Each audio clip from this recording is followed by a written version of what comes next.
वेद होतो म्हणजे तुम्ही वेदाने आवडीने येऊन बसलात आणि तो बसल्यामुळे तुम्हाला माहिती होऊ राहिलं आणि माहिती होणं म्हणजे ज्ञान होणं आहे. आणि म्हणून पुढची खान्नी काय आहे? नामे बोध. बोध म्हणजे काय? बोध म्हणजे जीवेश्वरी भागाची ओळख. जीव देवता प्रपंच परमेश्वर जाणणे यासी म्हणावे बोध ज्ञान. आणि म्हणून आधी बोध नाही तर आधी वेद. आधी काय द्यावं लागतं जीवाला? वेद.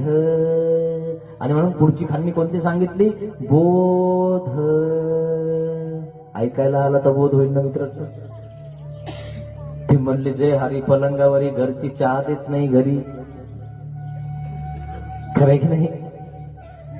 याच्यावरून विचार करा ना. तुमच्या मुलांना उभा करावं लागतं, तिथं गाडी येणार आहे, थांब भाऊ घेऊन जाय.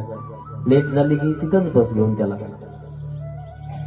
थांबती गाडी, पुन्हा वेळ येईल नाही वेळ येईल, काय सांगता मित्रांनो? अवघड आहे ना. वेळ गमवू नका मित्रांनो. राहिले किती दिवस आता? 4 घंटे द्यायचे तुम्हाला. खरंय ना?